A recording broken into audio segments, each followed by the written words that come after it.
Арбаңыздар, урматтуу телекөрүүчүлөр, радио угармандар, республикалык штабтын пресс борборунда бүгүн ушул республикалык штабтын ишмердүүлүгү боюнча жана коомдо көтөрүлүп жаткан маселелерге жооп катарында бүгүн биринчи вице-премьер Кыргыз Республикасынын биринчи вице-премьер-министри Боронов Кубатбек Айылчевич суроолорго жооп берет жана ишмердүүлүк тууралуу кыскача маалымат берет. Мындан сырткары Кыргыз өкмөтүнө караштуу мамлекеттик материалдык резервтер фондунун төрагасы Айдаров Каныбек Абдыраевич, ошондой эле айыл чарба, тамак аш, өнөр жайы жана мелиорация министринин орун басары Керималиев Жаныбек Калканович дагы суроолорго жооп берип турат.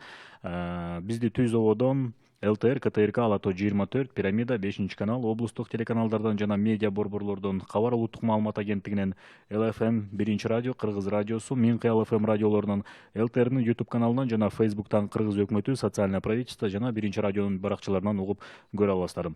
Добрый день, уважаемые телезрители, радиослушатели. Мы начинаем нашу пресс-конференцию с участием первого вице-премьер-министра Кыргызской республики Боронова Кубатбека Айылчевича, председателя фонда государственных материальных резервов при правительстве Кыргызской республики Айдарова Каныбека Абдыраевича и заместителя министра сельского хозяйства и мелиорации Кыргызской республики Керималиева Жаныбека Калкановича. Прямой эфир вы можете посмотреть и услышать на телеканалах ЛТР, КТРК, Алато 24, Пирамида, 5 канал, областные телеканалы и медиацентры, также на радиостанциях ЛФМ, Биринчи радио, Кыргыз радио, Мин Кыял ФМ, по национальному информационному агентству Кабар, на YouTube-канале ГТРК ЛТР, в Фейсбуке, на страницах Кыргыз өкмөтү, социальное правительство и Биринчи радио. Заместитель министра сельского хозяйства и мелиорации будет отвечать на вопросы, связанные с сельским хозяйством. И Кубатбек Айылчевич, сөз сизде. Рахмат, урматтуу мекендештер, урматтуу массалык маалымат каражатынын өкүлдөрү. Дүйнөлүк саламаттык сактоо уюму тарабынан күндөнгө берилип жаткан вирустун таркашы, жаңы учурлардын табылышы жана андан каза болгондор жана жабыркагандар тууралуу маалыматтарды, сандарды көрүп жатасыздар. Бул туурасында өзүңүздөр деле массалык маалымат каражаттарынан, башка ушул булактардан алып окуп турасыздар. Мындан 5 күн мурда 1,5 миллион адам вирусту жуктуруп алды деп дүйнө жүзү боюнча айтылган болсо, мына бүгүнкү күнгө анын саны 1 миллиондон ашты. Тагыраак айтсак, 1 миллион 362 миң 934 адам болуп атат. Мунун ичинен 76 миң 367 адам бүгүнкү күндө ушул оорудан каза болуп атат.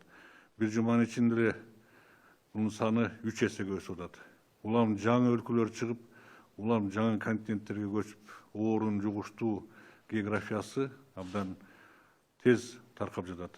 Эң коркунучтуу кабар катары буга чейин Италиядан, Испаниядан же болбосо Европа мамлекеттеринен алынган маалыматтар айтылып жүргөн болсо, акыркы кабарлар боюнча эң жаман кабар катары сандар Америкадан келип атат. Бир сутканын ичинде Америка Кошмо Штатында 1736 адам каза болуп атат. Түндүк Америка менен Түштүк Америка бир сутканын ичинде 31 миң адам вируска жуктуруп алганы катталып атат. Өсүү темпи Европага караганда 700 учурга көптүк кылып атат бул Америка континентинде. Ал эми Латын Америкасында бир жуманын ичинде ооругандардын саны 2,5 эсеге өсүп атат. Мунун баары эмнеден чыгып атат? Мунун баардыгы буга чейин эле айтылып жүргөндөй вирус бизге келбейт, мен оорубайм деген сыяктуу адамдардын, элдердин пенделик түшүнүктөн улам ошого татыктуу мамиле кылбагандыгынын эсебинен чыгып атат. Караңыздар, азыркы абал мына кандай урчуп баратканын. Технологиясы өнүккөн бай мамлекеттер дагы өздөрүнүн жанарын сактап калуу боюнча кандай гана ар кандай мындай жаңы буга чейинки билинбеген тоскоолдуктарга туушар болуп атат. Ошонун ичинде биздин мамлекетте дагы ошондой иштерди жүргүзүп жатабыз. Оорунун бат ылдамдыкта таркашынын дагы бир себеби өзүңүздөр угуп жаткандай карантинди сактабагандар. Канчалык дүйнө жүзүндө дээрлик көп мамлекеттерде ушундай маселе жаралып атат. Карантинди сактап, медицина кызматкерлеринин айткан кеңештеринин бардыгын жакшы угуп ошону сактап келген мамлекеттерде бул ооруну жеңүү бир топ башка мамлекеттер кандай жеңил болуп атат. Алып айтсак, мына билесиздер, Кытайда, Түштүк Кореяда ушундай ооруну жеңүү боюнча бир топ жакшы жетишкендиктер жетишилди. Ооруну тез тарашына дагы бир себепкер болуп аткандар булар курьерлер, шаарларда жүргөн таксисттер, айдоочулар биринчи вирус таркатуучулар болуп атат. Бул дүйнө жүзүндөгү статистика. Биздин өлкөдө да бул вирустун негизги таркатуучулары болуп калышы ыктымал деген божомолду айтсак болот. Ошондуктан баарыңыздарды, урматтуу мекендештер, дагы бир ирет үйдө гана отуруп, медицина кызматкерлеринин айткан кеңештерин толук кандуу аткарууга чакырабыз. Биз жардам беребиз деген жарандардын баардыгына ыраазычылыгыбызды айтып атабыз. Президентибиз дагы бул боюнча өзүнүн расмий түрдө ыраазычылыгын билдирди. Учурда башкалардын тапшырыктарын аткарган, мамлекеттин кылып жатканын жактырбай же ошол жумуштардан кыйкым таап, улам бир жаңы, ар кандай чагымчыл жана козуткан сөздөрдүн башын кылтытып чыгарып жаткан дагы жарандарыбыз болуп атат. Булар боюнча массалык маалымат каражаттарынан угуп жатасыздар. Бизде атайын кызматтар иштерин жүргүзүп, тиешелүү мыйзам негизинде чараларды көрүп атат. Дагы бир ирет расмий түрдө айтып кетсек, маалыматтарды жалаңгала расмий маалыматтарга ишенип, ошолорду уксаңыздар. Урматтуу мекендештер, өлкөнүн бардык бийлик органдары, анын ичинде президентибиз баш болуп, өкмөт, жогорку кеңеш, жергиликтүү өз алдынча башкаруу органдары абалды оңдоо же болбосо жайылып жаткан коронавирус оорусуна каршы туруу аракеттерин көрүп жатабыз. 20 мартта премьер-министрдин буйругу менен коронавирус инфекциясынын андан ары жайылышына жол бербөө үчүн ыкчам чара көрүү максатында оперативдик штаб түзүлгөн. Анын курамына Кыргыз Республикасынын премьер-министри, Кыргыз Республикасынын вице-премьер-министрлеринен тышкары мамлекеттик органдардын жетекчилери жана Кыргыз Республикасынын өкмөтүнүн областтарды ыйгарым укуктуу өкүлдөрү кирген. 8 апрелге карата бизде коронавирус менен ооруган 270 учур катталды. Баса белгилеп кетчү сөз, улам жаңы чыккан учурлардын көпчүлүгү обсервацияда жаткандардын арасынан чыгып жатат. Алып айта турган болсок, бүгүнкү күнгө эртең мененки маалыматка республика боюнча 270 адам катталса, анын 23-ü бүгүнкү күндө оорудан кайра айрылды деп, же болбосо ошол оорусунан айыгып больницалардан чыкты деп официалдуу маалымат берилет. Каза болгондордун саны тилекке каршы бүгүнкү күндө 4 болуп атат. 243 биздин жараныбыз бүгүнкү күндө ошол ооруканаларда дарылануу сунуулантып жатышат. Вирусту учурда 1136 адам обсервацияда жатат. Демек биздин мамлекет бардык органдарга жана алар менен контакт болгондорду очулонтуп кармап турууга жетишип жатабыз десек болот. Өзүңүздөр жакшы билесиздер, башында биз ошол бир нече категорияга бөлүп контакт болгондорду, анан ошол вирустун келишине вирусту сырттан алып келгендерди изоляция кылуу боюнча жумуштарды жүргүзүлдү. Мына бүгүнкү күндө азыр айтылгандай эле 1136 адам обсервацияда. Акыркы күндөрү мына бүгүнкү күнү 42 адам коронавирус оорусу менен ооруп атат деп жаңы табылса, кече күнү билесиздер 69 адам табылган болсо, ошолордун баардыгы, дээрлик баардыгы ошол буга чейинки бизге белгилүү болуп, обсервацияда же болбосо үй карантининде жаткан биздин жарандарыбыз болуп атат. Вирусту жайылтпоо жагынан бүт аракеттерди көрүү учурунда жүргүзүлүүгө аракеттик болуп жатат. Алып айтсак, тыштан кирген авиа каттамдардын баары токтотулду. Чет мамлекеттерден келип жаткан өзүбүздүн жарандар карантинге алынып, обсервацияларга жаткырылды. Коомдук тамактануучу, эс алуучу жайлардын баары жакшы билесиздер жабылды. Кийим саткан дүкөндөр, азык-түлүк эмес товарларды саткан соода түйүндөрү, базарлардын иштери токтотулду. Социалдык жактан алып айта турган болсок, бүгүнкү күндө улгайган адамдарды очулонтуп жумушка чыгарбоо жагы да каралды. Мугалимдер толугу менен айлык маянларын сактоо менен өргүүгө чыгарылды. Учурда окуу процесси дистанттык негизде улантуу үчүн активдүү иштер жүргүзүлүп жатат. Мамлекеттик жана муниципалдык кызматкерлердин басымдуу бөлүгү дистанттык режимде иштөөгө жөнөтүлдү. аз камсыз болгон социалдык аярлуу катмарга жардам берүү максатында республика боюнча мамлекеттик материалдык резервдер агенттиги тарабынан 5000 тонна un берүү чечими кабыл алынды. Жалпысынан бүгүнкү күнгө карата 55747 үй бүлөгө азык түлүктөн продуктовый набор деп коет жардам берилди. Дагы кошумча жардамдарды бөлүү чечимдери бүгүнкү күндө каралып жатат. Учурда таркатуу иштери жүрүп жатат. Мүмкүн болушунча ар бир ар бир жардам өзүнүн ээсин таап жатат деп ойлойбуз. Мына цифрадан байкап жатсаңыздар керек, абдан көп 55747 үй бүлөгө бир жуманын ичинде таратып берүү бул бир топ чоң жумушту талап кылган жумуш болуп эсептелинет. Ошондуктан бизге кээ бир келген маалыматтарга байланыштуу кээ бирөөнө бүгүн таркатылбай калса же бүгүн жардам берилбей калса, мен биздин жарандарыбызга кайрылып кетет элем. Сабыр кыла туруңуздар. Биз сөзсүз түрдө ар бир муктаж болгон жаранга жардамдарды жеткирүүнү аягына чыгарабыз, сөзсүз түрдө жардам берилет. Жалпы элге коммуналдык кызматтардын баары 3 айга өчүрбөө жагын каралды. Эч кандай туумдар же болбосо пенялар кошулбайт. 3 айга чейин бир да коммуналдык кызматы төлөбөй коюпсуң же болбосо башка бир маселелер менен өчүрүлүү маселеси болбойт. Ишкерлер үчүн салыктык отчетторду тапшыруу 1-жылга чейин узартылды.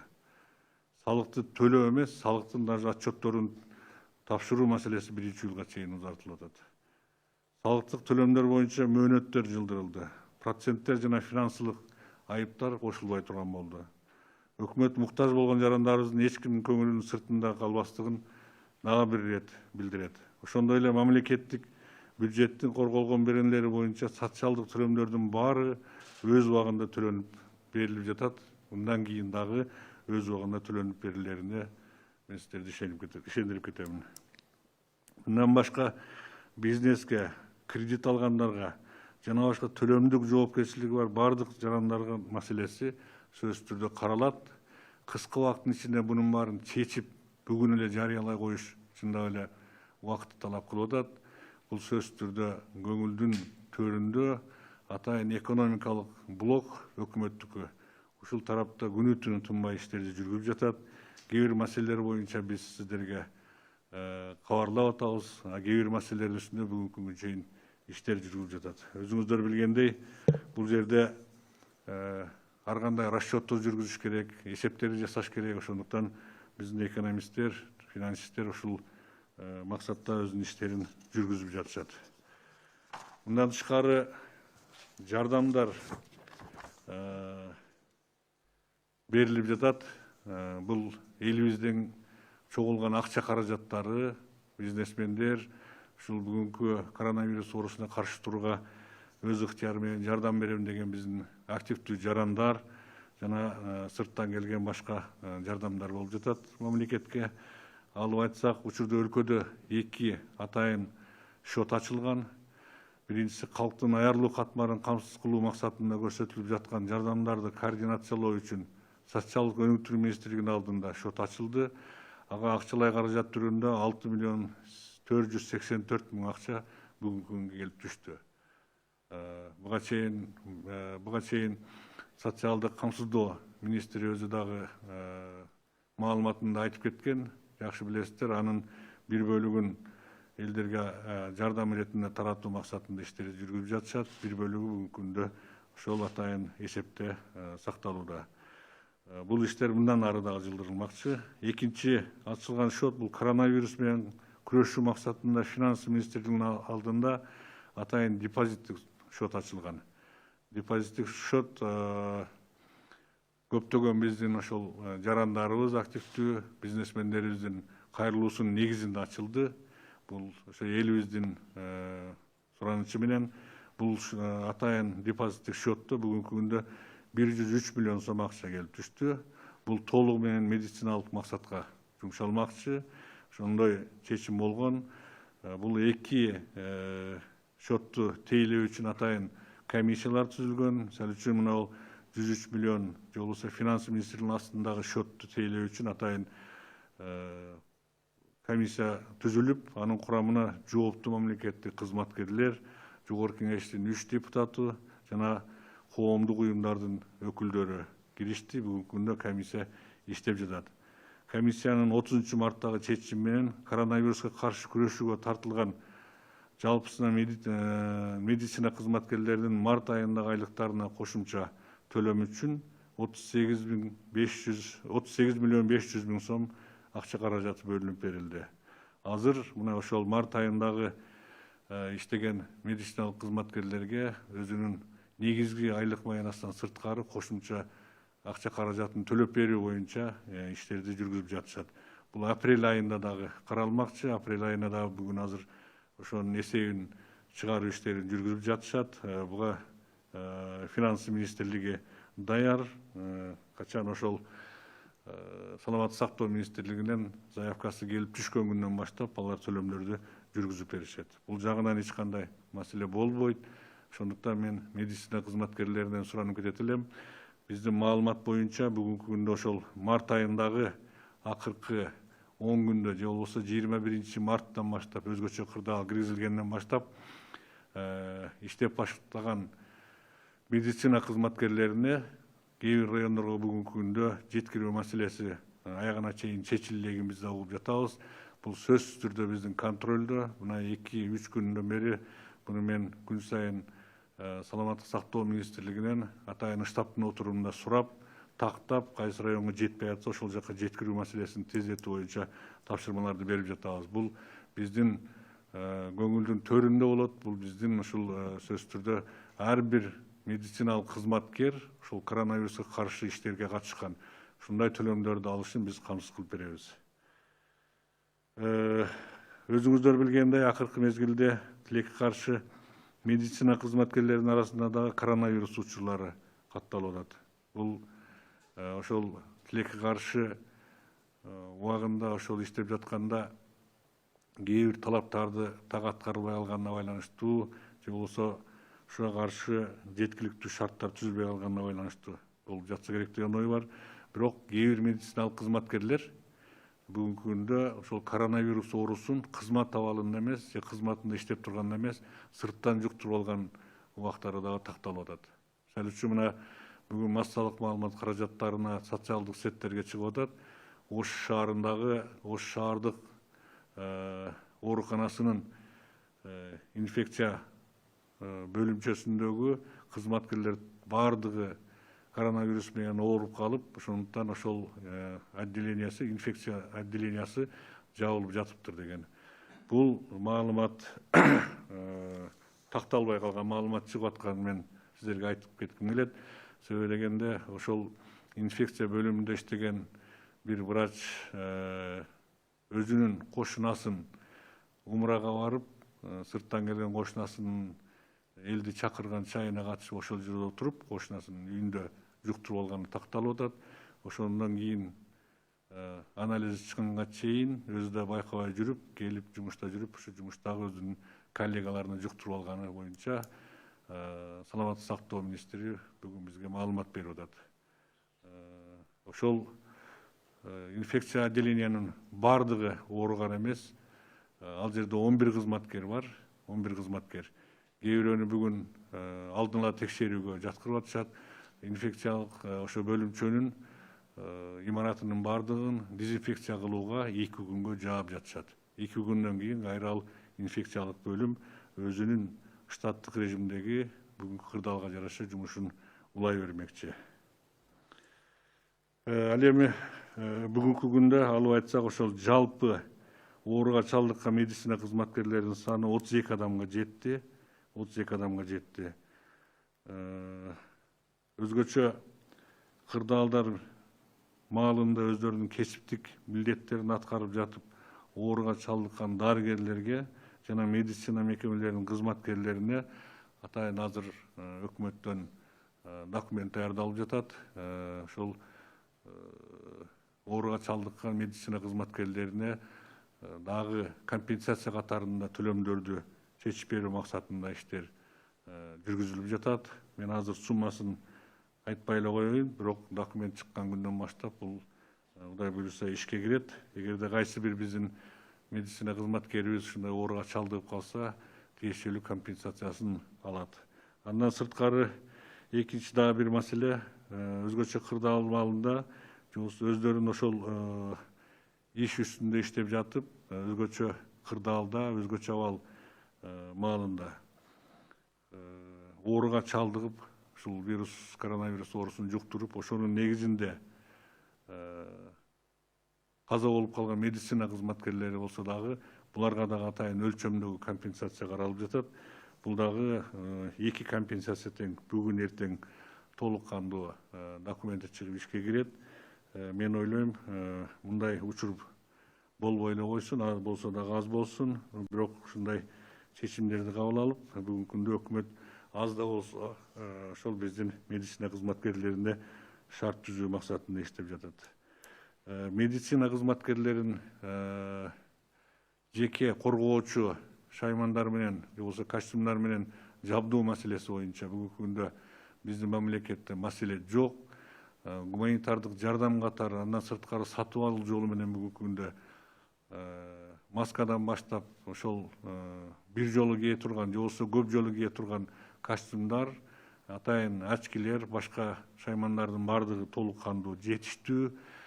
Көпчүлүк райондорго бүгүнкү күндө жетпей жатат деген маалыматтар таралып жатат. Ал боюнча областтагы өкмөттүн өкүлчүлүктөрүнүн жетекчилерине, райондун акимдерине толук кандуу жеткирүү максатында иштерди жүргүзүү боюнча тапшырмалар берилген. Бүгүнкү күндө ошону жеткирип, дайындоо боюнча, же болбосо камсыз кылуу боюнча иштерди жүргүзүп жатышат. Андан сырткары биздеги дары дармек, же болбосо анализ чыгаруу тесттердин запасы боюнча айта кетсек, бүгүнкү күндө ПЦР тестин, же болбосо негизги биздин жанагы туура диагнозду коюп бере турган анализди чыгаруучу тесттин запасы бүгүнкү күндө 9000ден ашык биздин мамлекетте. Башында билесиздер, бир нече күндөрү ушул тесттин дүйнө жүзүндө өзү негизи тартыш болгондугуна байланыштуу каатчылык болгон. Бүгүнкү күндө толук кандуу иш жүргүзүүгө шарт түзүлдү. Бүгүндө биздин лабораториядагылар 1000ге чейин ПЦР тесттерди чыгарууга мүмкүнчүлүк шарттар түзүлдү. Азыр ошондой иштер жүрүлүп жатат. Андан сырткары жалпы болуп бизде буга чейин экспресс тесттин запасы 76.000 бар болчу. Азыр 54.000 тегерегиндеги экспресс тесттин запасы бизде Кыргызстанда бар. Кийинки маселе биздин жарандарыбыздын көйгөйлүү маселелеринин бири болуп, көп ушундай суроолор келип аткан маселе бул транспорт багытындагы иштер. Буга чейин мен сиздерге бул боюнча айтып кеткенмин. 25 мартта өзгөчө абал киргизгенден тартып, аймактар аралык маршруттук авто ташууларга чектөө киргизилген. Ал эми медицина кызматкерлерин жана азык-түлүк ташууларга чектөө такыр коюлган жок.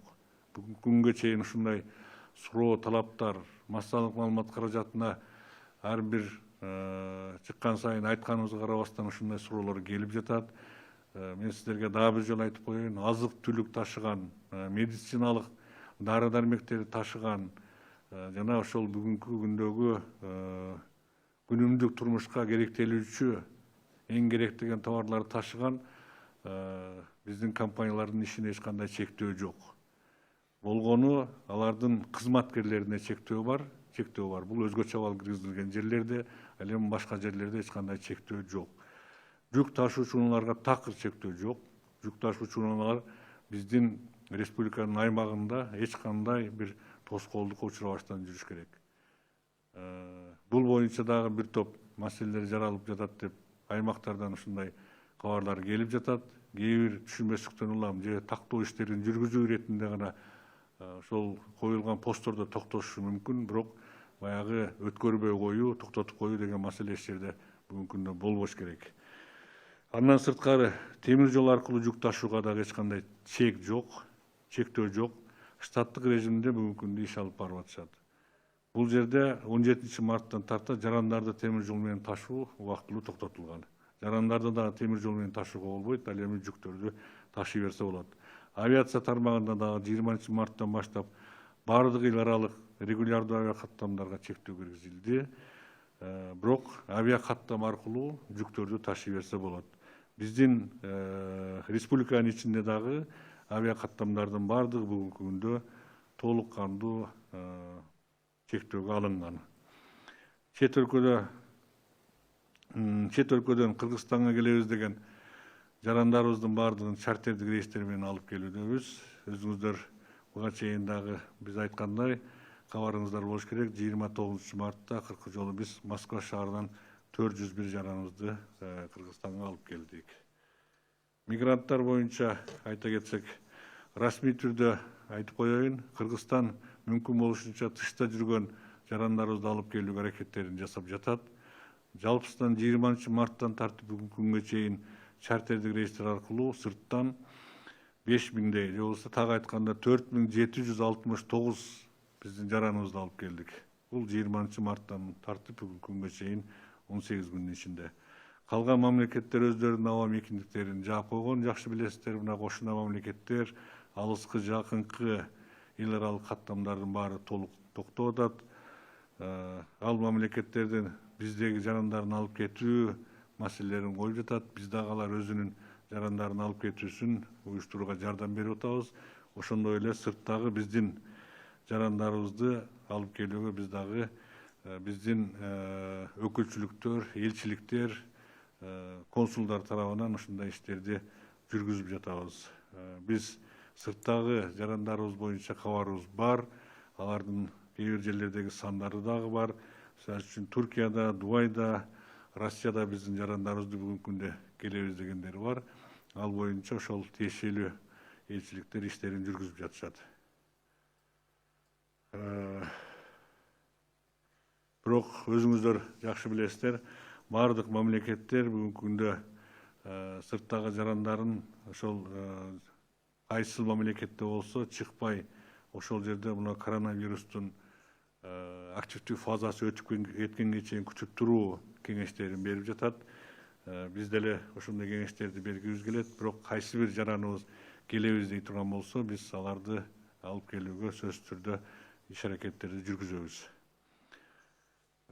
Андан кийинки маселе чет элдик жардамдар боюнча. Чет элдик жардамдар боюнча ушуга чейин биздин мамлекеттик колдоо иретинде бир нече мамлекеттерден жардамдар болду жана болуп жатат бүгүнкү күнгө чейин. Атап кетсем, бул негизги өнөктөштөрүбүз Россиядан, боордош элдер Өзбекстан, Казакстан, Туркиядан, коңшубуз Кытай өкмөтүнөн, андан башка эл аралык уюмдардан USAID, Сорос фондусу, ПРООН сыяктуу эл аралык уюмдар, Швейцария, Япония, Корея мамлекеттеринен, Кувейт мамлекетинен, Кувейттин кайрымдуулук фондорунан жана Бириккен Араб Эмираттарынан жардамдар келип жатат. Же болбосо мына ошол жардамдар келүү боюнча биздин кабарларыбыз болуп, азыркы мезгилде иштер жүргүзүлүп жатат. Финансылык институттардан сүйлөшүүлөр жүрүп жатат. Айта кете турган болсок, бул эл аралык валюта фонду, Дүйнөлүк банк, Германиянын GIZ уюму, Азия өнүктүрүү банкы, Европа өнүктүрүү реформа жана реконструкция банкы, Ислам өнүктүрүү банкы сыяктуу эл аралык институттар менен дагы финансылык бизде бүгүнкү күндө активдүү түрдө иш жүргүзүлүп жатат. Ал эми кээ бир массалык маалымат каражаттарына биздин өлкөбүз кайырчу болуп калды деген сөздөр айтылып жатат.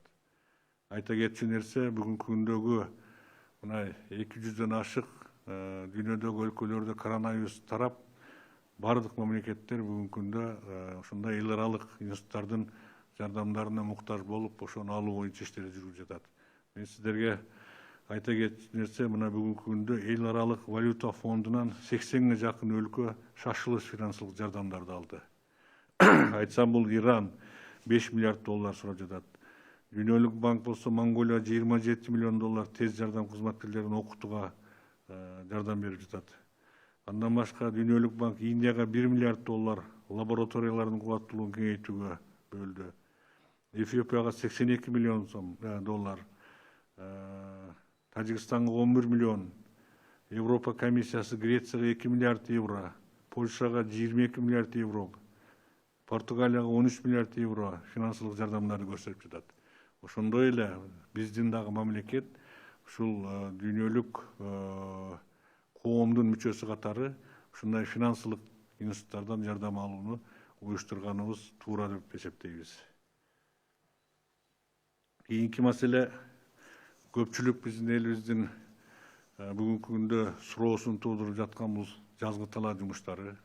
Жазгы талаа жумуштары мен силерге айта кетчү нерсе эч кандай маселе жок. Бүгүнкү күндө бардык республиканын аймактарында жүргүзүлүүдө. Кайсы бир өзгөчө абал киргизилген Сузак районуна окшогон, Ноокат районуна окшогон жерлерде бир аз кечигүү же болбосо кыйынчылыктар пайда болуп аткан болсо, бүгүнкү күндө Айыл чарба министрлиги тарабынан жана башка мамлекеттик органдар, жергиликтүү бийлик тарабынан шарттарды түзүп, өз убагында ошону уюштурууга бүгүнкү күндө иштер жүргүзүлүп жатат толук кандуу.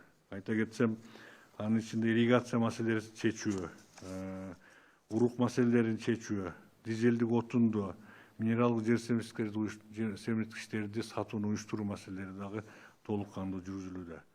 Айтчу нерсе жазгы талаа иштерине бүгүнкү күндө 40,6 миң тонна дизелдик отун талап кылынса, бүгүнкү күндө биздин республикада 32,4 миң тонна же болбосо 80% бүгүнкү күндө камсыз болду. Дизелдик отундун литринин орточо баасы 43,15 сомду түздү. Ал эми минералдык жер семирткич ташып келүү боюнча же болбосо минералдык жер семирткичтер менен элибизди камсыз кылуу маселеси дагы бүгүнкү күндө талаптагыдай. Бүгүнкү күндө минералдык жер семирткичтерди ташып келүүчү ассоциациялар жана фирмалар менен жолугушуу өткөрүлүп, минералдык жер семирткичтерди январдан баштап май айына чейин ташып келүү графиги макулдашылган.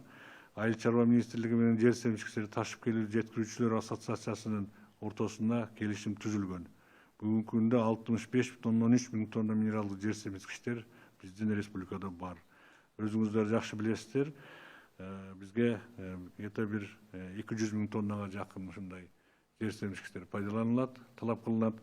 Ар жылы ар кандай түшүмгө байланыштуу. Ошондуктан бүгүнкү күндө мына талаптагы жер семирткичтер менен камсыз кылуу иштери үзгүлтүккө учурабай жүргүзүлөт деген бизде ой бар, максат бар. Ошонун үстүнөн бүгүнкү күндө иштеп жатабыз.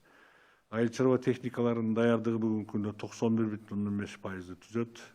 Андан сырткары машина трактордук парктарды жаңылоо максатында быйыл 250 дана айыл чарба техникалары элге берилмекчи. Анын ичинен 80 данасы бүгүнкү күндө берилип, бардыгы болуп биздин республикада 90 МТС машина трактордук парктары, станциялары уюштурулуп, анын ичинде дагы 10 машина трактордук станцияны быйылкы жылы уюштурмакчыбыз.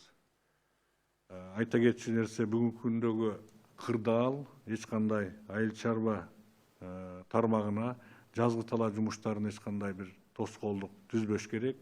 Анын үстүндө штабтын дагы атайын чечимдери бар, өкмөттүн чечимдери бар. Тиешелүү мамлекеттик органдар ошол боюнча иш жүргүзүп жатат. Өзгөчө абал киргизген жерлердеги коменданттарга, атайын кызматтарга, жергиликтүү бийликтин жетекчилерине бардыгына тиешелүү тапшырмалар берилген. Айыл чарба жумушунда жүргөндөргө, жазгы талаа жумушун жүргүзгөндөргө эч кандай тоскоолдук болбош керек. Эч кандай ал жерде бир документ суроо, справка суроо же болбосо пропуска суроо деген маселе турбаш керек. Айыл чарба жазгы талаа жумуштары өз учурунда тиешелүү деңгээлде жүргүзүлүш үчүн мамлекет тарабынан шарттардын баары түзүлгөн. Тилекке каршы кээ бир жерлерде ошого окшогон маселелер пайда болуп жатканын биз да угуп жатабыз. Бирок андай маселе чыга турган болсо, биз сөзсүз түрдө ага каршы иштерди жүргүзүп, шарттарды түзүү, анан тиешелүү ошол жерлерде иштерди жүргүзбөгөн же болбосо тескери жумуштарды жүргүзүп жаткан кызматкерлерге чара колдонуу иштери сөзсүз түрдө жүргүзүлөт. Ошондуктан дагы бир жолу кайталап коючу нерсе, эч кандай тоскоолдук маселеси жаралбаш керек, жаралбайт дагы. Бул биздин өлкөбүздүн президенти урматтуу Сооронбай Шариповичтин талабы, өкмөттүн талабы, биздин да талабыбыз ошондой. Ошонун үстүнөн ошол ишти аткаруу боюнча бүгүн атайын түзүлгөн штабта күн сайын өзүнчө бир маселе катары ошол жазгы талаа жумуштары талкууланып каралып жатат. Ал эми айыл чарба техникаларын тетиктер менен камсыздоо маселеси дагы эч кандай маселе жаралбаш керек. Билебиз, мына өзгөчө абал түзүлгөн шаарларда тетиктерди сатуучу базарлар, магазиндер толук кандуу иштебей жатат. Бирок шаардын сыртында, мисалы үчүн Бишкектеги базардын ордуна Сокулукка, башка ошо райондордо, Токмокто уюштуруп жатабыз. Ошол жерлерден тетиктерди мына Чүй областындагы биздин айыл чарба кызматындагылар айыл чарба техникасынын тетиктерин сатып алууга шарт түзүлөт, ошол жерден алышат. Бүгүнкү күндө Чүй областында өкмөттүн өкүлү ошол жумуштардын үстүнөн иштеп жатат. Ушундай эле маселелер Ош шаарында, Ош областында и Жалал Абад областында дагы тапшырмалар берилген. Ошонун үстүнөн бүгүнкү күндө иштерди жүргүзүп жатышат. Кийинки маселе ветеринардык тармактарда да ушундай эле маселе. Билесиздер, бул жерде жыл сайын жүргүзүүчү профилактикалык жумуштар бар, эпизоотияга каршы иш-чаралар, буга атайын акча каражаттары бөлүнүп, пландалган жумуштар толук кандуу жүргүзүлүүгө шарттар түзүлгөн. Андан сырткары Кыргыз Республикасынын аймагында 32 чек ара ветеринардык көзөмөлдөө пункттары бар. Сырттан келген техникаларды, чек арадан кирген жарандарды бүгүнкү күндө дезинфекция жүргүзүү маселелери толук кандуу жүргүзүлүүдө. Алып айта турган болсок, 27 январдан баштап бүгүнкү күнгө чейин 37.324 автоунаасы дезинфекциядан өткөрүлүп, 77.460 кол жүктөрү атайын ушул дезинфекция иштери жүргүзүлүп, текшерүүдөн өткөрүлдү. Андан сырткары бардык мамлекеттик органдарды коронавируска каршы иш-чарага катышып жүргүзүп жаткан мамлекеттик органдарды финансылык жана башка муктаждыктарын камсыздоо максатында иштер толук кандуу жүргүзүп жатат. Буга чейин айтып кеткендей эле атайын эпидемиологиялык фондко өкмөттөн 30 миллион акча бөлүнүп берилген. Азыркы мезгилде дагы кошумча акча каражатын бөлүп берүү максатында иштер жүргүзүлүп жатат. Өзгөчө кырдаалдарга каршы туруу максатында өзгөчө кырдаалдар министрлигинин алгач 104 миллион акча каражаты бөлүнүп берилсе, кийинчерээк бул эсептеги акчанын суммасы 300 миллионго чейин көбөйтүлүп берилди. Экономикалык блоктогу жүрүп жаткан иштер боюнча сиздерге вице-премьер-министр Асрандиев Эркин Шамшидинович тез байма-бай чыгып айтып берип атат. Мен ойлойм, ал боюнча маалыматыңыздар бар деп. Негизден ар тараптуу бардык жактагы жумуштарды бүгүнкү эртеңкиге же болбосо кийинкиге калтырбай чечүүгө муктаж болгон жумуштардын бардыгын өкмөт өз убагында чечүүгө аракеттерин жүргүзүп жатат. Тиешелүү мамлекеттик органдарга тапшырмалар берилип, иштерин алып барылууда. Кыскача айта кетчү маселелер ушундай. Эгерде суроолор болсо жооп берели. Анан дагы бир кошумча маселе айтып коеюн. Бул бүгүнкү күндөгү карантинге байланыштуу мамлекеттик органдардын көпчүлүгү мына жана айткандай дистанттык жумушта жүргүзүүгө үйлөрүнө жиберилген. Ошондой иштер жүргүзүп жатат. Бул боюнча комендатуралар иштеп жатат. Ал эми өзүңүздөр билгендей калкты бири-биринен оолактандыруу максатында иштерди жүргүзүү үчүн калкты көп чогулчу жерлердеги пункттардын тейлөө кызматтардын иштерин токтотконбуз. Алып айта турган болсок, бул ЦОНдор, унаа каражаттарынын каттоо кызматтары, мамлекеттик каттоо кызматынын карамагындагы почта кызматтары, архивдик кызматтар бүгүнкү күндө иштебей турушат. Айта кетчү нерсе, почта кызматы бир гана ошол жана биздин пенсия пособияларды таратуу маселеси боюнча гана иштейт. Калган кызмат көрсөтүүлөр убактылуу бүгүнкү күндө токтотулуп турат. Мен ойлойм, биздин жарандарыбыз бул маселелерди түшүнүү менен кабыл алат деп, негизги бүгүнкү болуп аткан вирустун алдын алуу же болбосо ошонун жайылып кетүүсүн токтотуунун бирден бир негизги мындай иш-чарасы катары биз бири-бирибизден оолак болуп, медициналык кызматкерлердин, атайын адистердин айткан кеңештерин толук кандуу аткаруу болуп эсептелет. Ошондуктан дагы бир ирет айта кетчү нерсе, жасалып жаткан жумуштардын бардыгы ушул биздин республикада коронавирус оорусунун жайылып кетүүсүндө бөгөт коюу максатында жүрүлүп жатат. Бул иштерди түшүнүп атабыз. Көпчүлүк элдерге ыңгайсыздыкты жаратып жатат. Бул дагы убактылуу нерсе. Ошондуктан түшүнүү менен кабыл алууңуздарды суранабыз. Рахмат. Кубатбек кечээдөн бери массалык маалымат каражаттарында дагы ушул картошка маселеси дагы бир көтөрүлдү эле. Ошол боюнча азыр кандай иштер жүрүп жатат Кыргыз өкмөтүндө? Картошка маселеси боюнча эч кандай маселе жок. Эч кандай маселе жок. Жана мен айткандай азык түлүк, картошка да азык түлүккө кирет. Биздин республикадан кайсыл жака жеткирем, кандай ташыйм дей турган болсо, эч кандай маселе жок, ташууга мүмкүнчүлүк бар. Баа быйылкы жылы билесиздер жакшы, 25-30 сомго чейин чыгып жатат базарларда. Андан сырткары биздин мына кошуна мамлекеттерден дагы картошка сурагандар болуп атат. Эгер кимдин мүмкүнчүлүгү болсо, ошондой картошкасы болсо, азыркы мезгилдеги баа мен ойлойм жакшы эле баа болуп атат деп. Ошондуктан жакынкы күндөрү жагын картошка чыгат. Ага чейин кимде бар болсо ушул картошкасын баягы сатуу иштерин жүргүзсө жакшы болот деген ойдомун. Чоң рахмат, Кубатбек. Урматтуу телекөрүүчүлөр, радио угармандар, анда биз суроо жооп кетсек, биздин массалык маалымат каражаттарынан келип түшкөн суроолорго четинен жооп бере баштасак, биз өзүбүзгө убакыт койсок, мына башталганыбызга 40 мүнөт, 45 мүнөт болду. Дагы менин оюмча бир жарым саат убакытты бөлсөк, ушул суроо жоопторго, анан кийин бир мисалы маалымат каражатынан бир нече суроолор келген экен. Анан алардын арасынан тандап, башкаларга дагы мүмкүнчүлүк берип, башкалардын дагы суроолоруна жооп берип, аларды камтыганга аракет кылалык. Локтионова Алина, издание «Тазабек». Кубатбек Ильич, как сегодня обстоит дело с обеспеченностью фермеров удобрениями, семенами и техникой? Сколько есть в наличии, какой объем необходимо закупить из них, из каких стран? В принципе, об этом я уже сказал. Давайте повторю это на русском языке. Вот у меня цифры здесь. Значит, по дизельному топливу у нас 84%. А нет, это по семенам. Так, сейчас я вам скажу, сколько у нас. 80% обеспеченность. У нас всего на весенне-полевые работы потребность составляет 40,6 тысячи тонн дизельного топлива.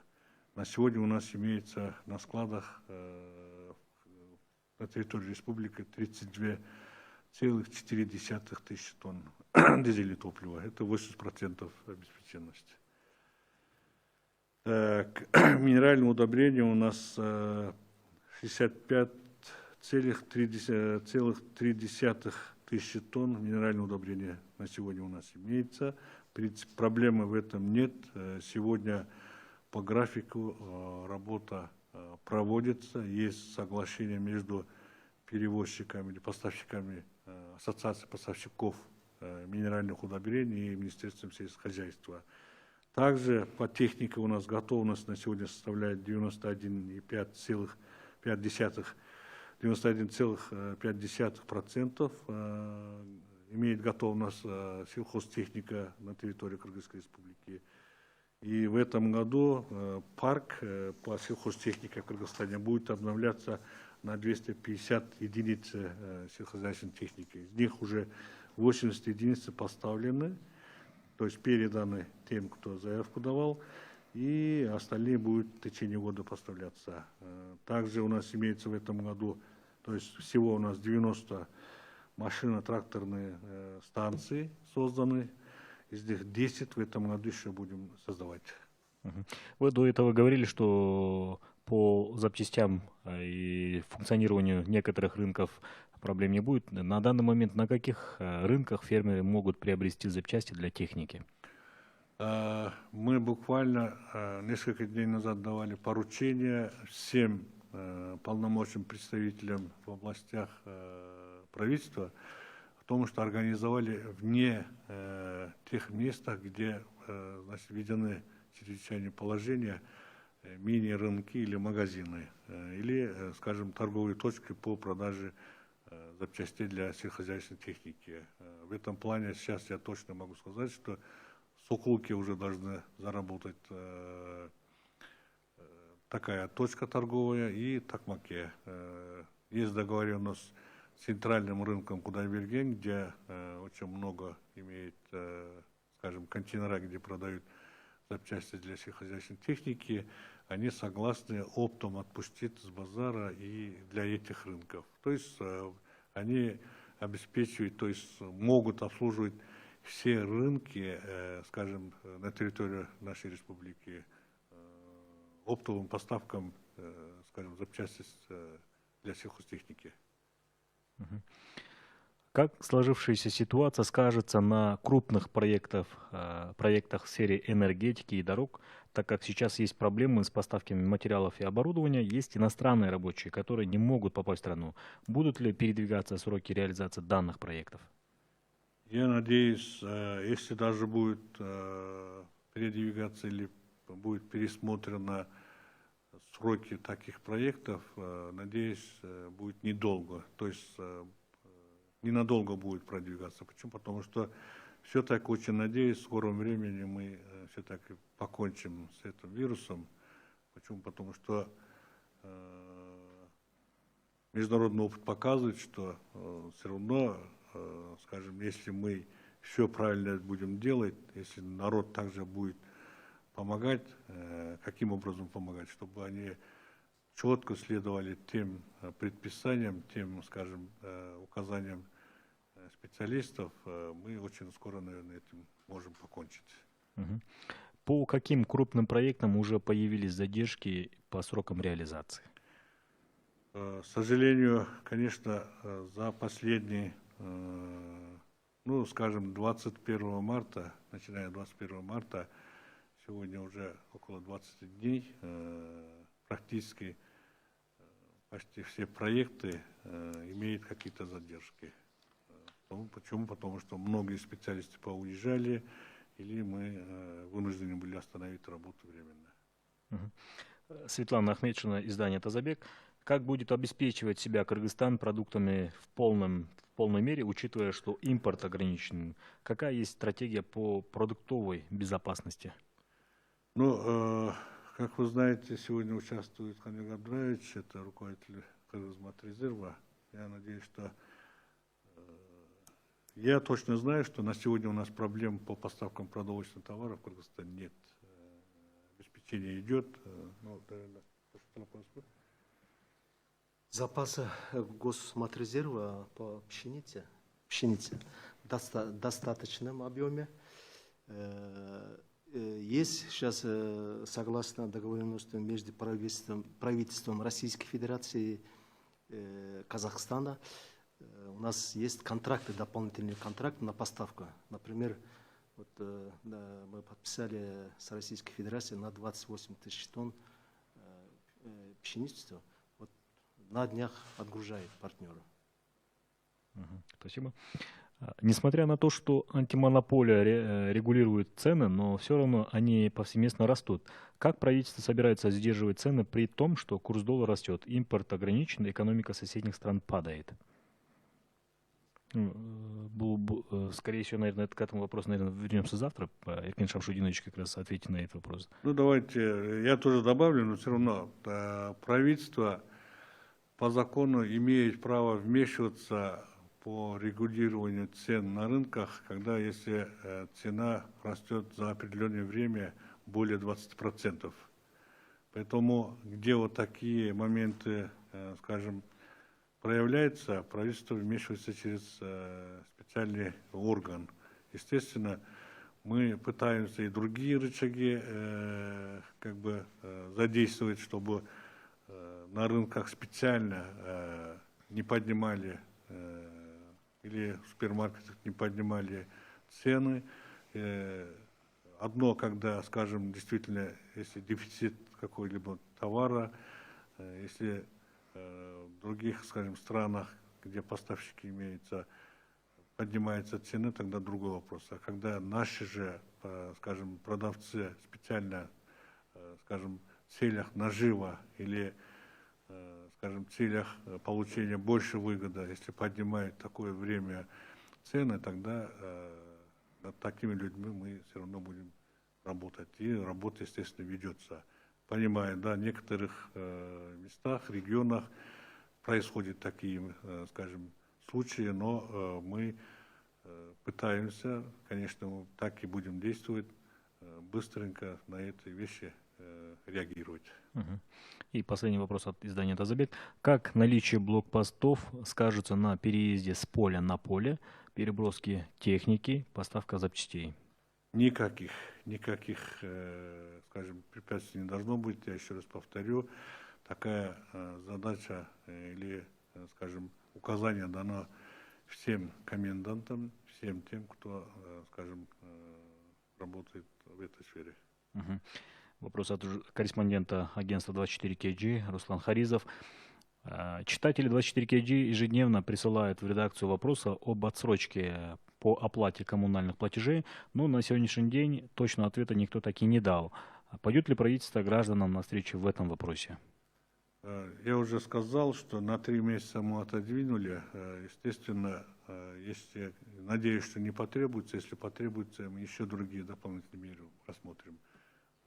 Будет отсрочка, будет другие, скажем, предусмотренные какие-то облегчения для населения, но при этом никаких, скажем, пений, другие там начисления не будет дополнительных.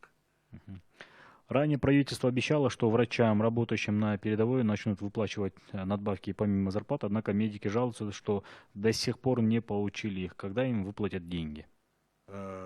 Есть некоторые регионы, оказывается, мы выяснили, что действительно по каким-то разным причинам они не получают или недополучили какие-то надбавки, которые было обещано со стороны правительства. В причинах мы разобрались. Некоторые регионы, скажем, подают неполноценную информацию или, скажем, там количество привлекаемых сотрудников медицинских в этих, скажем, по борьбе с коронавирусом умышленно завышается. И поэтому приходится перепроверять. Из-за этого в некоторых районах идет задержка, но мы уже несколько дней сидим над этим, четко контролируем.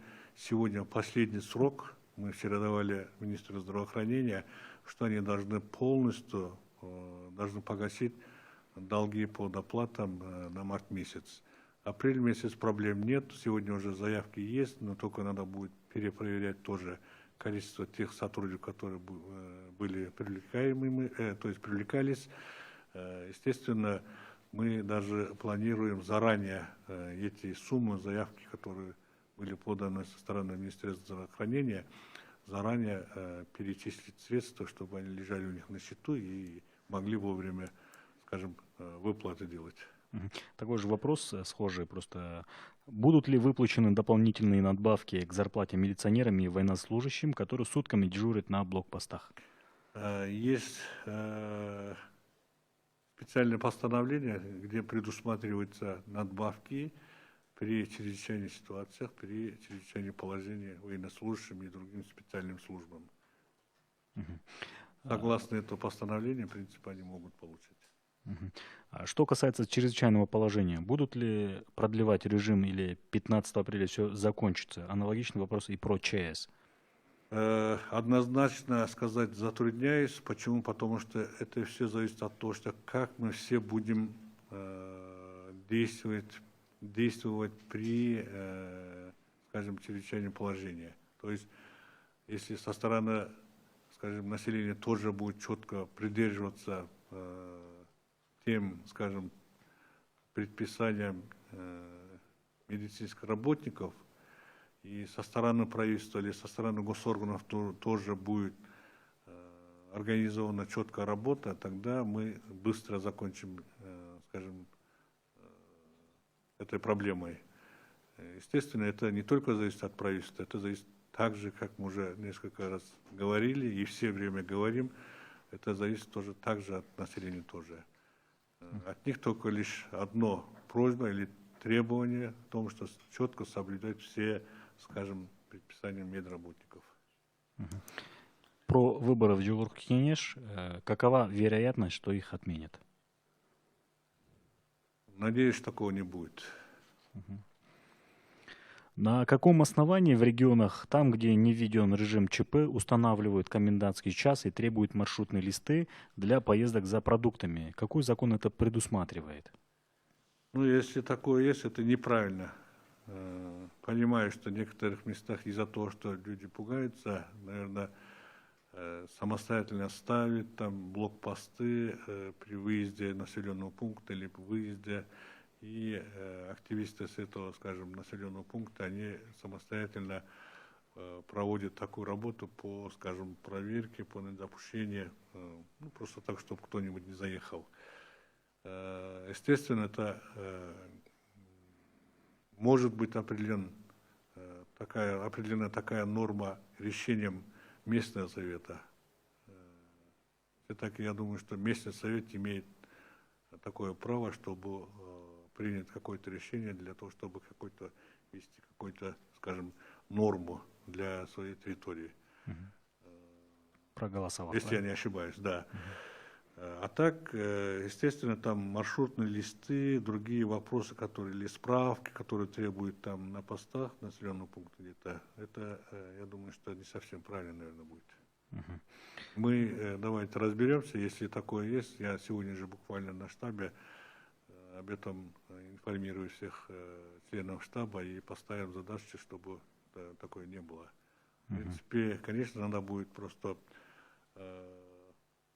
держать дисциплину, меньше общаться, не контактировать, а так, чтобы какие-то, скажем, неправильные действия делать, никому, естественно, не дано право. Противозаконные. Экономическое издание «Тазабек». Из блокпостов предприятия агропромышленного комплекса жалуются на ограничение доступа к семенам, удобрениям, технике и ГСМ, а также на трудности при поставке произведенной продукции. Почему Минсельхоз с огромным штатом не решает эти актуальные на весну вопросы? Где-то на постах, говорят, да? Да. Такое не может быть.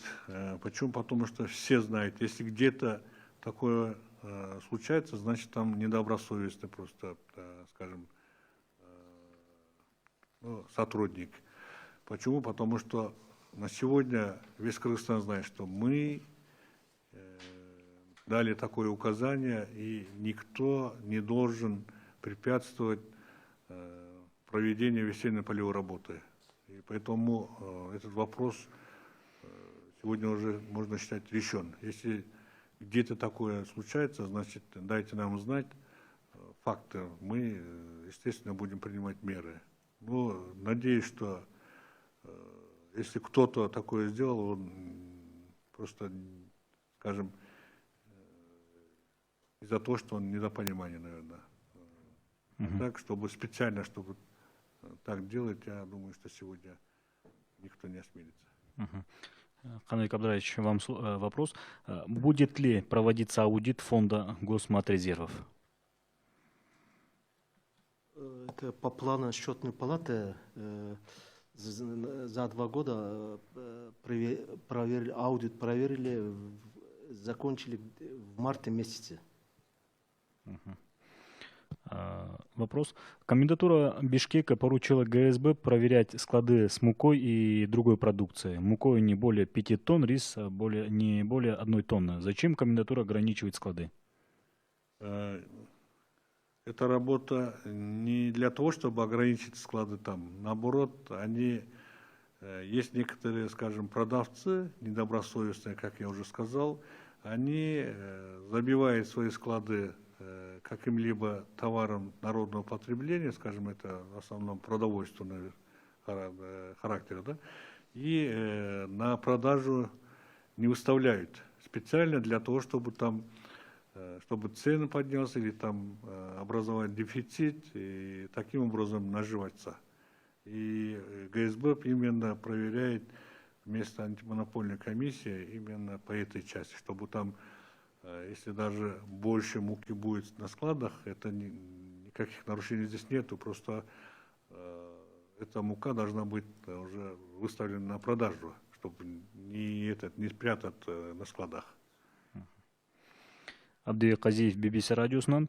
Бишкек шаарында өзгөчө абал өкүм сүрүүдө, бирок Бишкек менен чектеш керек болсо аралашып калган Сокулук, Алам үйдүн райондоруна караштуу жаңы конуштарда адаттагыдай эле жай турмуш. Ошол себептен миңдеген кишилер чектөөсү жок Бишкек чегинде жүрүшү өзгөчө абалдын натыйжасын төмөндөтүп койбойбу? Шаардын борбордук бөлүгүндө дезинфекция жүрүп жатканы менен жаңы конуштардын көбүндө бир да жолу андай иш боло элек. Түшүндүм. Экинчи маселе боюнча, дезинфекция боюнча бүгүн биз штабтан да мэрия менен сүйлөшөлү. Бул боюнча эки күн мурун да ушундай маселе жаралгандыктан биз мэрияга атайын тапшырманы бергенбиз. Маселе чечилиш керек болчу. Эгер чечилбей аткан маселе болсо, биз тактап туруп чара колдонобуз. Экинчи өзгөчө абал боюнча Бишкектеги кошуна райондор боюнча негизинен чечим боюнча Бишкек шаарынын аймагында киргизилген өзгөчө абал режими. Бишкек шаарынын тегерегинде бүгүнкү күндө 459 карантиндик, санитардык карантиндик посттор же болбосо блок посттор иштеп жатат. То есть бул республика боюнча. Бишкек шаары боюнча 170, кечиресиздер, 170. Эми көпчүлүк биздин шаарга коюлуп аткан күнүмдүк керектелүүчү товарлар, азык түлүктөрдүн баардыгы ушул Чүй областынын тегерек четинен келет. Ошондуктан мындай бир караган адамга баягы сырттан кирип чыккандар жөн эле көп болуп аткан сыяктуу көрүнөт. Чындап эле башында ошондой болуп аткан. Азыркы күндө колдон келишинче ошону максималдуу түрдө кыскартуунун үстүнөн дагы эле болсо иш жүргүзүлүп жатат. Тилекке каршы Бишкек шаарыбыз чоң шаарга айланып бараткан экен. 1 миллион тегерегинде калкыбыз бар. Бир эле күндө 1800дөн ашык компаниялардан ушу азык түлүк продукциясын Бишкек шаарына мен баягы поставка кылчумун деген заявкалар түштү. Комендант саат киргенде. Бир эле күндө.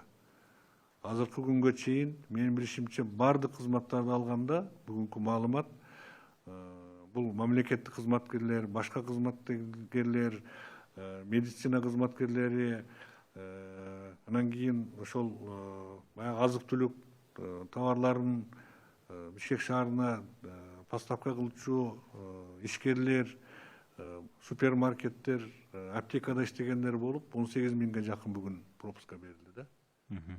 Анын 3 миңге жакыны бүгүн мамлекеттик же болбосо атайын кызматтардын өкүлдөрү, калган 15 миңден ашыгы ошол элди ушул эки тармакта көбүн эсе медицина тармагы менен медицина дары дармектерин коюучулар, анан ошондой азык түлүк коюучуларга берилди да. Канат Габдраевич, какова годовая потребность населения Кыргызстана в муке? Сколько на сегодня запасов муки и пшеницы в госматрезервах? Хватит ли этого количества, чтобы обеспечить все население в период кризиса? Потребность населения Кыргызстана пшеница это где-то миллион тонн. Насчет запасов я до этого говорил в достаточном объеме. Это точно не могу сказать, потому что это секретная информация. До этого говорил я вам насчет дополнительных объемов. Составлен сегодня контракт на 28 тысяч тонн из Российской Федерации. Дополнительно. Уважаемые коллеги, уважаемые журналисты, у нас до окончания пресс-конференции еще осталось 13 минут, но к этому времени мы еще успеем.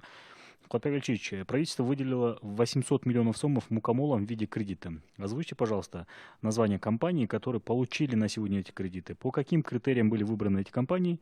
И можно ли об условиях, на какой период и пока под какой процент выдаются кредиты и в каком объеме? Спасибо. Я сейчас данные не взял. Могу только подтвердить, да, действительно, 400 миллионов со стороны бюджета правительства и 400 миллионов туда добавили два наших государственных банка. Итого 800 миллионов мы выдаем как краткосрочный кредит мукомольным предприятиям. Отбор их по критериям будет проводить это банки. Это через банк будет выдаваться. Естественно, это сделано в целях, чтобы не допустить дефицит, скажем, пшеницы, муки в Кыргызской республике. Алтынай Джамалмбетова, Акипресс. Сменился глава Минздрава, один заместитель на карантине больничном, второй на больничном тоже. Как вы оцениваете такую ситуацию руководства Минздрава в условиях пандемии коронавируса? К сожалению, так случилось.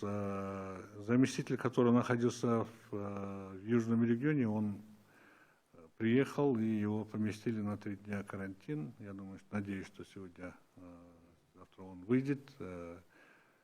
Естественно, один заместитель стал министром, вот место его вакансии, сегодня-завтра будет назначение, сегодня утром только мы об этом премьер-министром говорили.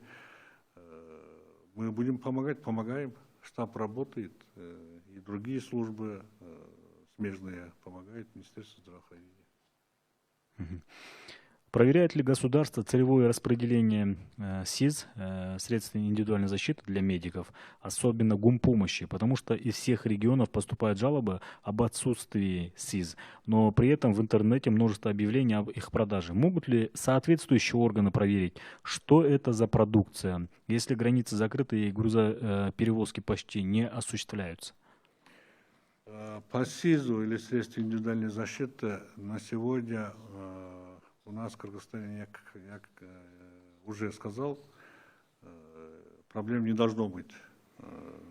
Проблем не должно быть. Почему? Потому что очень много поступлений было. Начиная с маски одноразовых, скажем, заканчивая там. Есть некоторые проблемы по, скажем, некоторым оборудованиям. Это тепловизоры, термометры дистанционные. Вот сегодня тоже мы ожидаем груз, их прибытие, да? А так, чтобы костюмы одноразовые, что поступает по линии гуманитарной помощи, мы все отдаем, скажем, Министерству здравоохранения, чтобы они поделили или там обеспечили своих специалистов, сотрудников до районного уровня. Вчера я список получил, какие районы на сегодня не обеспечены, и сегодня у нас 5 часов заседание штаба будет, и сегодня мы также будем требовать эти списки, чтобы полноценное обеспечение было. Другой вопрос, что некоторые недобросовестные, я признаюсь, недобросовестные руководители каких-то учреждений, они, скажем, сами немножко не двигаются, такие тоже, к сожалению, чтобы обеспечить своих сотрудников полноценными, скажем, защитными средствами. А так у нас проблем в этом нет. Другие государственные органы тоже обеспечены. Некоторые госорганы, которые стоят на постах или на обсервациях работают, они обеспечиваются по линии Министерства чрезвычайной ситуации. Некоторые госорганы они сами себя обеспечивают. В принципе, со стороны государства все средства финансовые для этой цели решены. Другой вопрос скажем, по тем гуманитарному помощи, откуда поступает. Возникает очень много вопросов о том, что почему не объявляет количество гуманитарных грузов, почему не объявляет отчета тех средств, которые, скажем, собираются на депозитных счетах. Естественно, сегодня-завтра этот вопрос будет решен. Мы рассматриваем. Другой вопрос просто собрать и раздать. А разработать все правила, чтобы она четко, правильно была, и кому выдавать, уточнение списков для получения гуманитарной помощи, скажем, населению. Это все время займет. Уважаемые представители средств массовой информации, поймите, сегодня-завтра полный отчет будет, скажем, на определенных сайтах выставлены. И, естественно, вы будете ознакомиться. Здесь никто не собирается, чтобы там скрыть какие-то информации. Все прозрачно, все открыто идет. Я надеюсь, что вы скоро убедитесь в этом. Азаттыктан Бакыт Асанов суроо берет, ушуга окшош эле суроо экен. Сиздердин эки эсеп бар, бирөөнө гуманитардык жардамдардын эсебине келе турчу каражат, экинчиси медицина кызматкерлерине жардам берүү боюнча. Сиздер аларды ачып жана алардын курамын айткычакты кеч болуп калбайбы? Түшүнбөдүм, эмне кеч болуп калган? Эмес, мен түшүнгөнүм боюнча мындай деген суроо болот да. Ошол акчаны эсептен алып, анан курамы чогулуп, ошол комиссиянын тараткычакты кеч болуп калбайбы деген мааниде. Жок, кеч болбойт. Курам иштеп атат. Ошол түшкөн жанагы 103 миллион сом каражаттын кайсы бир бөлүгүн медицина кызматкерлерине же ошол медицина тармагына бөлүп берүү боюнча чечимдер да чыккан. Анын ичинен иш түзүлүп жатат. Бизде азыр мына коомчулуктун суроосун туудуруп аткан маселе ошону жанагы кайсы бир сайт аркылуу дайыма отчет катары көрсөтүп туруу маселеси тургандыктан мен азыр айтып атам, ал мына бүгүн эртең ошол иштердин баардыгы чечилет. Тиешелүү тапшырма бергенбиз. Бирок баардыгын талаптагыдай жүргүзүп, ишти алып барып, эч кандай мындай туура эмес таркатуу же болбосо башкача бир мыйзамга каршы жумуштар жүрүп кетпеш үчүн булардын биринчиден ошол атайын положениясын, инструкциясын чыгарыш керек. Андан кийин жанагы ошол жардамга муктаждардын тизмесин дагы тактап чыгуу маселелери. Кээ бир жерлерде мына биздин муниципалдык кызматкерлер баягы үй-үйлөргө барып кыдырып тактоо иштерин жүргүзүп атат. Бунун баардыгы убакыт талап кылып атат. Ошондуктан сабыр кылып турсаңыздар, бүгүн эртең сиздер бул боюнча маалыматты так алганга мүмкүнчүлүк түзүлөт. Ал эми жумуш бул каражаттарын колдонуу боюнча бүгүнкү күндө жүргүзүлүп жатат. Жана мен айтып кеткендей, бир счет бүгүнкү күндө социалдык коргоо министрлигинде, ал боюнча социалдык коргоо министри дагы кечээ маалымат жыйынында өзү маалыматын берип кетти. Бир нечесин бүгүнкү күндө ошол баягы биздин аярлуу калктын катмарына бөлүп берүү боюнча иштерин алар дагы тынбай жүргүзүп жатышат. Экинчиси мына Минфиндеги счет жана мен айткан 103 миллион. Ал боюнча атайын түзүлгөн комиссия, депутаттар, коомчулуктун өкүлдөрү бул иштеп жатышат. Урматтуу телекөрүүчүлөр, биздин кесиптештер, басма сөз жыйынын бүткөнүнө дагы 5 мүнөт бар.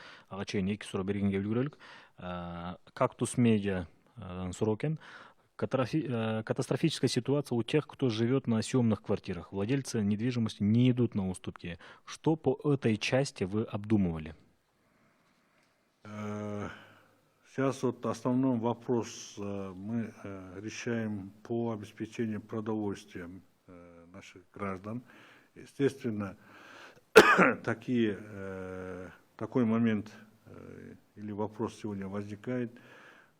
Сегодня однозначного решения вопроса тем, кто проживает на съемных квартирах, я не могу сказать. Почему? Потому что окончательного решения пока нет. Но я надеюсь, мы найдем какой-то выход, каким-то образом им тоже, чтобы оказать помощь.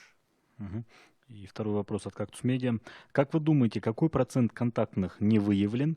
Ведь есть случаи, когда люди отказываются сообщать мобильной бригаде о своих контактах. И часто ли бывает такое? Очень часто бывает, скрывают, не хотят говорить о своих контактах. Но работа скрупулезная на сегодня идет ежедневно. Часами у нас в штабе сидим, мы сверяемся с регионами, где, сколько, каких контактных на сегодня имеется. Я могу официально сказать, сегодня мы закончили с получением анализа контактных лиц первой категории, полностью мы уже завершили, мы уже знаем картину, какая картина у нас перед нами вырисовывается, а теми контактами, которые относятся во второй категории, все регионы, кроме Ошской области, Жалабатской области, они закончили сегодня вторыми контактными проведение экспресс-теста. Очень редко случается, что вторые контактные, это мировая практика, они окажутся, скажем, или у них положительный анализ выходит. В основном 99% у них отрицательный анализ выходит. Поэтому сейчас мы в первую очередь делаем экспресс-тест для тех, кто находится или в второй категории. Но это не говорит о том, что на этом мы над ними как бы не будем работать. Естественно, дальше работа будет продолжена. ПЦР-тесты тоже также будет проводиться вот с теми, кто относится к второй категории. В принципе, на сегодня вот такая работа. И Ошская, Жалабатская область сегодня тоже завершается. Таким образом, мы на сегодня полностью, скажем, закончили уже получение анализа или результатов тех контактных, кто относится к первой категории. И экспресс-тесты, кто относится к второй категории. 2 мүнөтүбүз бар экен, дагы акыркы суроо бергенге жетелик. ЖБ медиа Мырзайым Жаныбек кызы, бүгүн коронавирусту жуктурган медиктердин саны 32ге жетти. Териштирүү жүрүп жатабы? Ким жоопкерчиликке тартылат? Ак халатчандардын тартыштыгы жаралбайбы жана медиктерди коргоо үчүн иш-аракеттер кандай өзгөрдү? Башынан баштап эле айтып келебиз. Ар бир штабта күндө бул маселени талкуулап, күндө айтып атабыз. Биринчиден, ошол жерде иштеген биринчиси медицина кызматкерлери, андан сырткары ошол жерде контактта иштеп жаткан обсервацияда болобу, башка жерде болобу, башка да кызматкерлердин баардыгын сактануу жагынан абдан жогорку деңгээлде кароо боюнча. Бул боюнча медицина министрлигине, саламаттык сактоо министрлигине тапшырмалар берилип атат. Күндө сурап атабыз бул боюнча талапты жогорку деңгээлде коюуга аракет кылып атабыз. Тек каршы 32 киши болду бүгүнкү күндө. Анын ичинде мен жана айтып кеттим, кээ бир себептерин, кээ бирөө кызматтан сырткары убактарда жугузуп алган убактар дагы учураган болуп атат. Анан сөзсүз түрдө анализ чыгарылат, бул иштердин жыйынтыгы менен сөзсүз түрдө баа берилет, кимдин канчалык деңгээлде кайсыл ишти туура же туура эмес алып барылганы боюнча. Мына өзүңүздөр билесиздер, 2 күн мурун саламаттык сактоо министринин атайын буйругу менен мына 2 оорулуу болсо, 2 оорулууну карайм деген 7 кызматкер ошол бир райондо ошол өздөрү оору жуктуруп алган аныкталып отурат да. Бул ошол жерде тиешелүү деңгээлде жумуштун уюштурулбаганына кабар берет. Ошондуктан ошол жерде жетекчини жумуштан алууга туура келди. Башка кызматкерлерге дагы баа берүүгө туура келди. Мен ойлойм, бул оору бүткөндөн кийин сөзсүз түрдө баардык кызматтарга жасалган жумуштарына ошол тиешелүү канчалык деңгээлде өзүнүн ушундай өзгөчө абал убагындагы жумуштарды алып барганы боюнча, анан мамлекеттик органдардын канчалык деңгээлде даярдык болгонуна сөзсүз түрдө баа берилет деп ойлойм. Кодекчи дагы бир аябай кызыктуу суроо экен, ошону берип коелук. Буга чейин көтөрүлдү эле. Эмне үчүн ошол илдетти жуктуруп алгандардын даректерин, жашаган жерлерин, райондорун так айтпайсыздар? Бул эми мындай деген сөз бар да, өзүңүздөр жакшы билесиздер. Врачебная тайна деп коет. Ошонун негизинде аны так айтууга болбойт экен. Врачебная тайнанан кийин бул оорулуунун аты жөнүн айтканга да болбойт экен. А так мен сиздерге мына көрсөтүп коеюн.